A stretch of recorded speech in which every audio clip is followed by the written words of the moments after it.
जय हिंद दोस्तों, वंदे मातरम। अभी आज के ही दिन सुबह से, आप सुबह ही मत बोलिए कि कल से ही बोलिए कि मतलब बीजेपी खेमा और भारतीय राजनीति में बहुत बड़ी गर्माहट देखी जा रही है। पवन सिंह भोजपुरी गायक और भोजपुरी के बहुत ही स्टार गायक हैं वो, उन्होंने बीजेपी से बगावत कर दिया है। इनका कुछ दिन पहले से ही लग रहा था, कयास लगाया जा रहा था कि ये बीजेपी से बगावत करने वाले हैं। हुआ ऐसे कि कुछ महीने पहले, आज से 6 महीना 1 साल बोलिए, बीजेपी के साथ मतलब आने का इनका कयास लगाया जा रहा था और इन्होंने धीरे धीरे मनोज तिवारी, निरहुआ सबके साथ लेते हुए बीजेपी को ज्वाइन कर लिया। बीजेपी ज्वाइन किया, बाकायदा स्टेज पे आके इन्होंने बीजेपी के बारे में बोला भी कि हमने बीजेपी का दामन थाम लिया है। बीजेपी ने भी इनका साथ दिया, लोकसभा चुनाव में इनको टिकट दिया, इनको उम्मीदवार घोषित कर दिया। लेकिन किया कहां से? आसनसोल सीट से। आसनसोल जो है पश्चिम बंगाल में पड़ता है। आसनसोल से इनको इसलिए बीजेपी ने टिकट दिया, वहां पे लगभग 20 से 25% जो है बिहार के आदमी रहते हैं, बिहारी रहते हैं, और वो पवन सिंह को बहुत ज्यादा लाइक करते हैं। वहीं से क्या है कि पहले से आसनसोल से शत्रुघ्न सिन्हा पिछले बार टीएमसी से सांसद रह चुके थे। हाँ, वही शत्रुघ्न सिन्हा जो बंबई में मशहूर कलाकार अभिनेता थे, और वो पहले बीजेपी से पटना से जीतते थे सांसद, लेकिन बीजेपी से बगावत करने के बाद वो टीएमसी में शामिल हो गए थे और आसनसोल से वो पिछले चुनाव में जीत दर्ज किया था। सेम उसके विरुद्ध में बीजेपी पवन सिंह को वहां से खड़ा किया था और वहां से इनके विपक्ष में लड़ाना चाह रहे थे, और ये कयास लगाया जा रहा था कि पवन सिंह जो है वो जीत भी हासिल कर लेगा और शत्रुघ्न सिन्हा हार जाएगा। पवन सिंह को भी एक्सेप्ट था, उन्होंने आधिकारिक घोषणा किया था पवन सिंह ने कि जहां से हमें पार्टी उम्मीदवार लड़ाना चाहता है वहां से हम लड़ेंगे।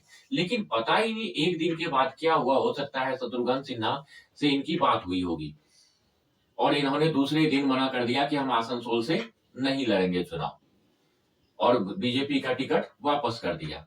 बीजेपी भी एक भारत का बहुत बड़ा पार्टी है, इन्होंने फिर इनके ऊपर ट्रस्ट करना छोड़ दिया और इन्हें कुछ दिन के लिए छोड़ दिया। लेकिन बीच में ये राजनीतिक गर्माहट में सुगबुगाहट हो रही थी कि इन्हें आरा सीट चाहिए, क्योंकि आरा इनका होम जगह है और वहां से ये लड़ना चाहते थे बीजेपी की टिकट पे। लेकिन आरा सीट जो है वहां से पहले से ही उम्मीदवार तय था, इसलिए बीजेपी का इन्होंने बहुत वेट किया कि आरा से हमें सीट से खड़ा करे, लेकिन बीजेपी ने इन्हें खड़ा नहीं किया। तब अंततः इन्होंने क्या किया, बगावत बीजेपी से करते हुए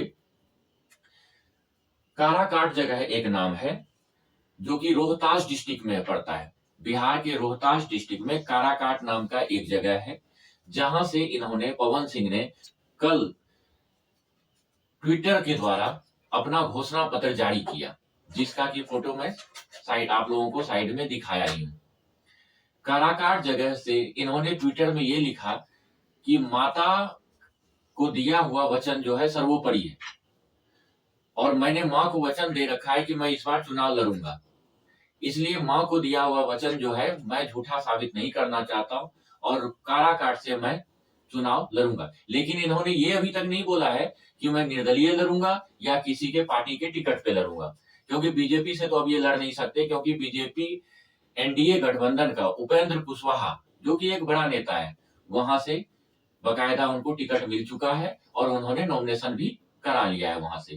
तो अब बीजेपी का तो उनका पत्ता साफ है पवन सिंह का। लेकिन हो सकता है वो जनता दल या दूसरे किसी अन्य पार्टी से या निर्दलीय से वो लड़ सकते हैं वहां पे।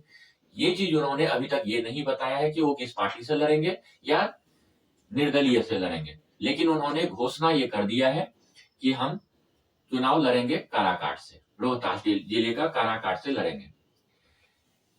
इन्होंने बगावत तो किया, लेकिन मुझे जैसे लग रहा है कि आसनसोल से ये लड़ने के लिए तैयार थे, लेकिन वहां से शत्रुघ्न सिन्हा भी बॉलीवुड से आते हैं और पवन सिंह भी फिल्मी दुनिया से आते हैं।